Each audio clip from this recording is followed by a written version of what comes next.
अस्सलाम वालेकुम दोस्तों, आज मैं आपकी खिदमत में अपने माशाल्लाह कैटल फार्म खानबिला तहसील लियाकत और ज़िला रहीम यार खान की एक ऐसी पिंक नोज़ बछड़ी की वीडियो पेश करने जा रहा हूँ जिसकी उम्र इस वक्त तकरीबन कोई 7.5 या 8 महीने है। और इसकी माँ जो है वो रोजो ग्रैंडी ब्राह्मण है और इसका जो बाप है वो पिंक नोज़ चोलिस्तानी है।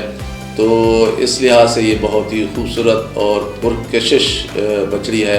मुझे यकीन है कि आपको ये मेरी वीडियो पसंद आएगी। आप देखें ये वीडियो और मुझे दें इजाज़त। अस्सलाम वालेकुम।